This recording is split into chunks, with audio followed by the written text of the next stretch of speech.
So here in Austin, Texas, the #1 place to be training down here, of course, is Kingsway headquarters, and one of my favorite people, best people kind of to be around in terms of jiu-jitsu knowledge, my opinion, and just a great friend of mine, Nicholas Meregali is here. Thank you so much for chatting with us. And we just finished some rounds, and he was talking a lot about how he manages a Kneeshield, and Mr. Danaher was saying that Kneeshield is one of those things that you encounter all the time in your training from white belt to black belt. It's a really big issue if you never learn how to get past it, and a lot of people don't have the right kind of sensibility about how to pass, because there's a lot in the passing styles these days about pressure, keeping a lot of pressure, camping, hanging out, putting weight on the person. But when it comes to doing that with a Kneeshield, Nicholas was saying that's not actually the right approach. So we're gonna have him show us a little bit about what is the right approach and how he passes Kneeshield. So, as you guys know, it's a very common situation when we are on top, right? So we're mostly gonna engage situations where we're pretty much dealing with the situation, and shield there's two main spots that your partner is going to be fighting against: hips and shoulders. You guys know the difference. We have two options here. If the shield is pretty stuck against the hip, it's going to be literally impossible to apply any type of pressure, even though he has no frames over here. I'm not going to be able to engage very well. And also the shield against the shoulder. If you bring the shield up, we're still feeling the same type of disconnection from top, even though there's something pinching our body away from our partner. So most of what I do in this position, my partner has his shield in place. I'm just going to come with my thumb, and I'm gonna cover here the shoelaces are. I'm gonna be pointing my thumb out, and I'm gonna connect my elbow on my own body. So my focus here is not gonna be trying to break my partner's shields or try to get chest to chest. It's gonna be inevitable. Even if I drop my entire body weight, it's not gonna happen.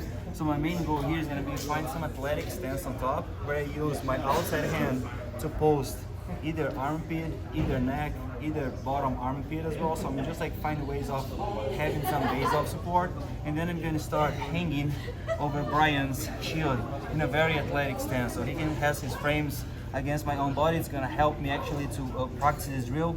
And my goal here is not going to be start dragging his shield away.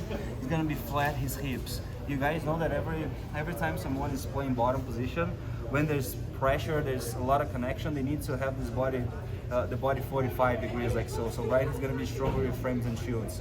So my goal on top is not going to be clear the shield out just by dragging his leg away. My first goal is going to be walk all around the corner, trying to flat his far hip, right?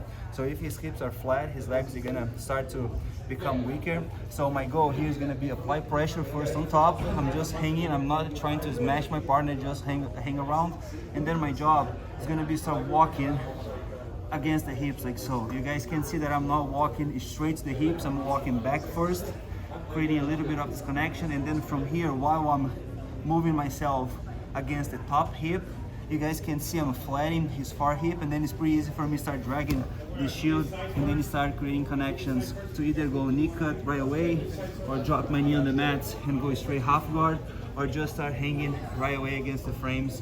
If he keeps things inside, you can always camp against the frames and then apply pressure. So the key element here, as we cannot clean it up the shield as we would love to, I would love just drag his leg away and start go right away to my pass and control his hips. So I always backtrack a little bit, moving myself away, and then around the corner. So once I point things inside, we're always going to be able to drag naturally his leg to the mat, and then we have here connection to the hips, and it's a matter of time for us to start climbing up to the upper body. It's you know, it's notable that even though obviously Nicholas is much bigger than me, it's not a strength or power move. It's very much a feeling of like both patience, where you get the position, you put weight, and then you just hang out a little bit. Oftentimes when you're on the bottom of this, you make the first mistake. And when you make the first mistake, the top person's already in position to be able to capitalize. The other thing is he's not really forcing the leg out of the way. He's just kind of like leaning, and then that walking action flattens the hip. John had said before when he was kind of talking about this, that no one really does this much better than Nicholas Meregali, this clearing of a Kneeshield.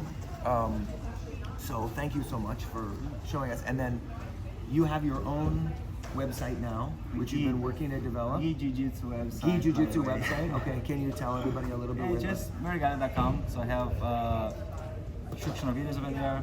I think we do have 4 at this time. We have half guard mount, lasso guard, which is my favorite game, and the heavy X, and yeah, pretty much that good stuff. So the material's super informative. It's the production value is very, very high, and of course the content and the instruction is like really the best in the world. So we'll put some links down below if you're interested.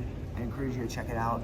I'm one of Nicholas's biggest fans, and so hopefully you appreciate a little bit of what we're doing on the content and on the channel, and it's always a real pleasure to have you. Thank you so much.